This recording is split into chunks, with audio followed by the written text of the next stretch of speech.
E aí pessoal, tudo bem com vocês? Meu nome é Rodrigo Tavares e esse aqui é o canal Autoficção. Hoje a gente vai falar sobre livros e booktubers. Mas antes, não se esqueçam de se inscrever no canal e curtir o vídeo.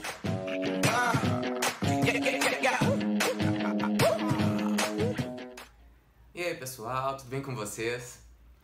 Então, o vídeo de hoje do canal, ele trata um pouco dessa última treta literária que a gente teve, que é a respeito dos publi editoriais com os booktubers, e também lembra um pouco de uma treta um pouquinho mais antiga, que é aquela treta da questão dos booktubers ou youtubers que escrevem livros.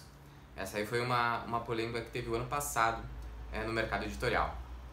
E bom, em primeiro eu gostaria de trazer aqui alguns dados. O mercado literário, do jeito que a gente conhece, ele está em colapso e provavelmente a gente esteja vivendo um momento de grande transformação.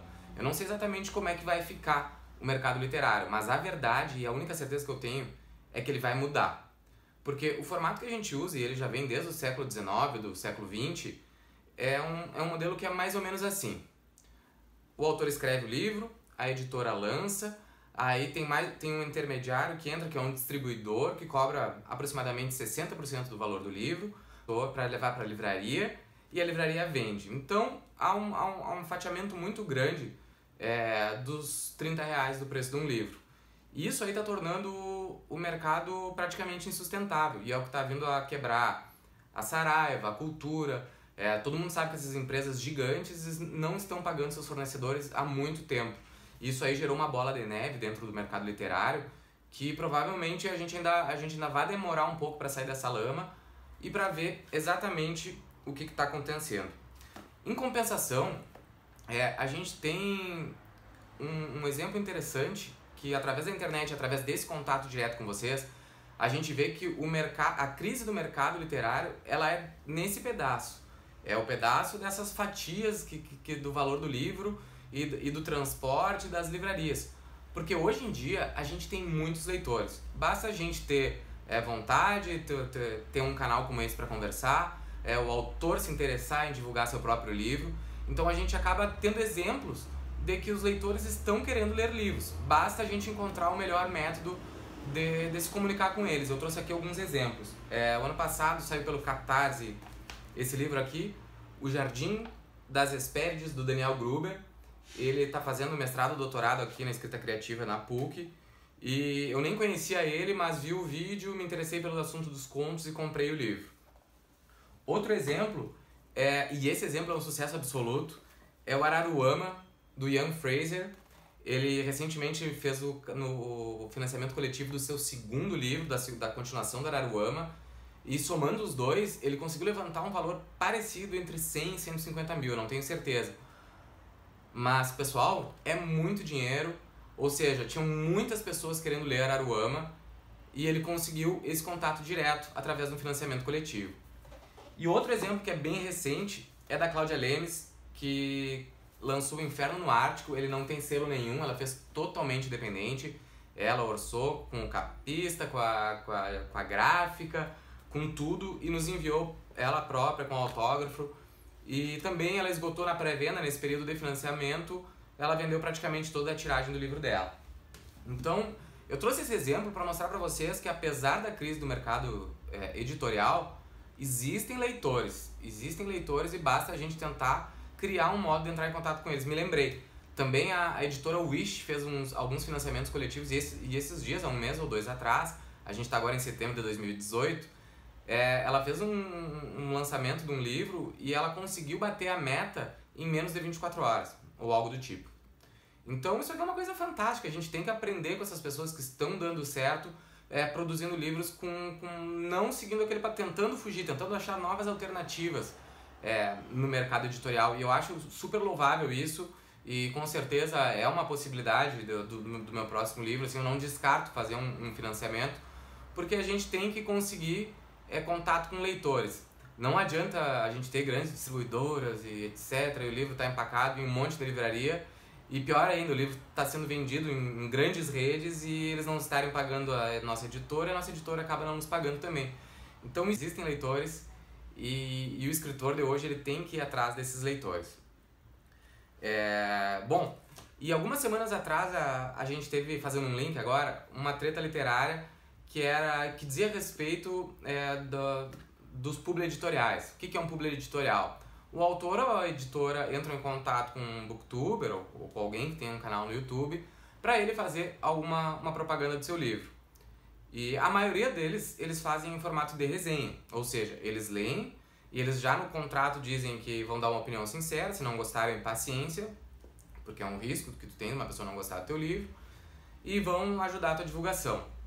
E me causou um pouco de estranheza que a polêmica, assim, ela foi abraçada por muitos escritores.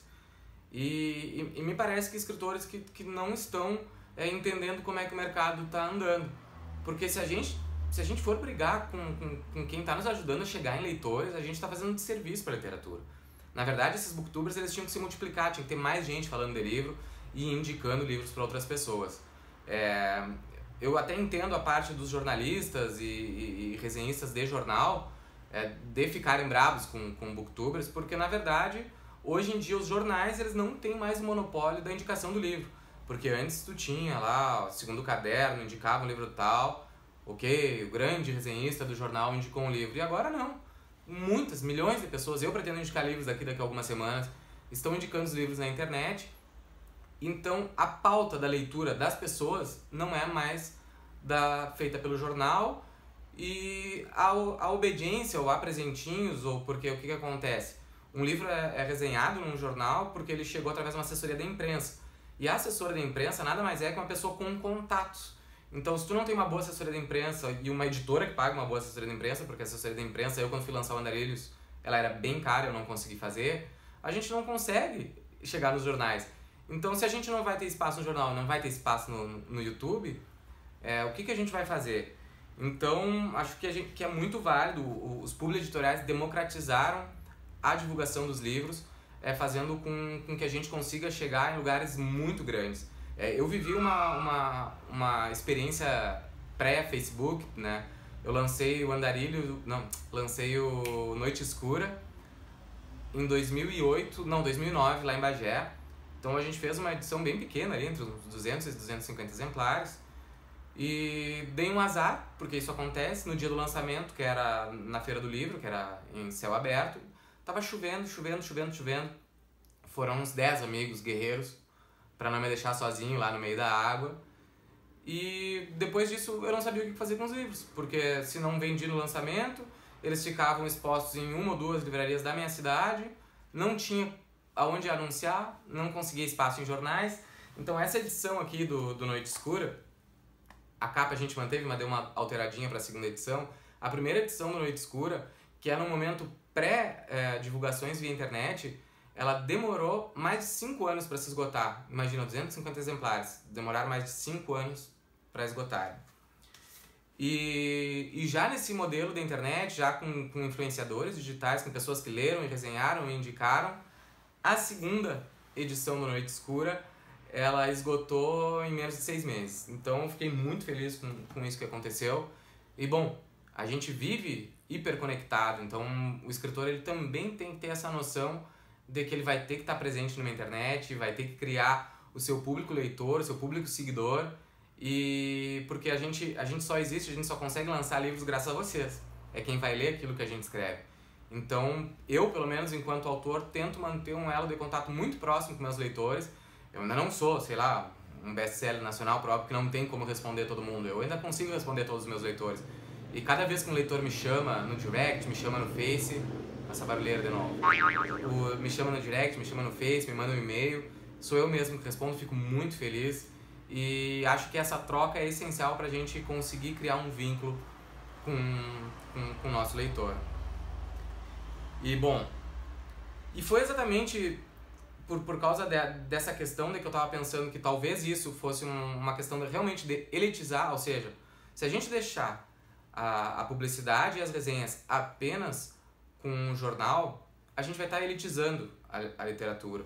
Se leitores comuns, a gente disser, não podem falar sobre livros, a gente vai estar colocando um livro num pedestal ainda mais alto que ele já está, e ele é um objeto cultural muito importante para a gente deixar apenas para as elites. Pelo contrário, a gente tem que popularizar o livro, a gente tem que fazer com que mais pessoas leiam esses livros.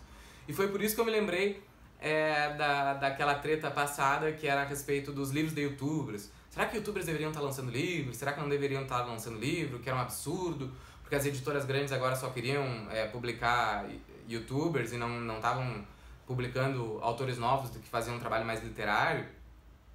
Eu vi várias ideias sobre. Tem um vídeo do Henry Bugalho que eu gosto muito. Ele realmente diz, olha, a gente não pode ser ingênuo e achar que as editoras vão estar ganhando mais dinheiro e vão querer investir em autores literários. Pelo contrário, elas vão querer catar outros youtubers para seguir vendendo e pegando esse filão enquanto esse filão existir. Eu concordo com ele quanto a isso, mas eu acho que o espaço tem que ser democrático, tá aí para todo mundo. Então, que publiquem os youtubers e que os youtubers leiam nossos livros também e divulguem. Eu gosto de um amplo acesso à cultura por todos. Quem tiver interesse tem que poder escrever e tem que poder falar sobre livros. E justamente, então, na verdade, esse vídeo aqui ele é uma justificativa. É por esses motivos, por ser contra a elitização da cultura, que eu resolvi criar esse canal no YouTube. Porque achei que era mais interessante do que ficar reclamando que as editoras grandes e tradicionais estão publicando outro tipo de livro, ou achando que a resenha boa mesmo era aquela resenha escrita. E eu tenho um porém sobre isso, porque a resenha escrita de jornal, hoje em dia ela é só validada quando a gente publica ela no Facebook, ou seja, se ficar só no jornal, no outro dia ela está enrolando alguma coisa, está no lixo. Então a gente enquanto escritor, se tem a felicidade de sair no jornal, que é algo super bom, a gente só consegue fazer isso aí, ter alguma consequência verdadeira quando a gente publica no Facebook, nas redes sociais. Porque se a gente deixar só no jornal, são poucos leitores que lerão aquela matéria, um pessoal que ainda lê jornal de papel, enfim. Então a gente acaba tendo que puxar isso aí realmente para dentro das redes sociais. E foi pensando nisso que eu cheguei à conclusão de que, bom, se a gente tem vários youtubers invadindo as estantes das livrarias, por que não? Por que os escritores não invadem também o YouTube? Acho que está faltando escritor por aqui, criando esse contato mais direto com seu leitor e com outras pessoas que podem vir a ser leitores. Então eu venho hoje oferecer para vocês, que tal lerem um livro de um youtuber? Andarilhos, saiu, essa é a segunda edição, saiu pela editora Taverna. Vocês podem comprar nos links que eu vou deixar aqui na descrição do canal. O Noite Escura, ele não tem mais essa edição física bonitinha que saiu Pocket, mas também ali na minha página da Amazon tem e-book, junto com meus 2 livros de conto, o Atropiada e Outros Contos e Contos Sangrentos. Então era isso, pessoal. Espero que vocês tenham ficado aqui no vídeo, que vocês mantenham esse contato e que vocês me deem um desconto, porque eu ainda não aprendi a editar direito esses vídeos. Prometo que as coisas vão melhorar e conto com a ajuda de vocês. Também, se vocês quiserem deixar nos comentários algum assunto que vocês gostariam que eu abordasse, vou ficar muito feliz com essa participação. Muito obrigado e até a próxima!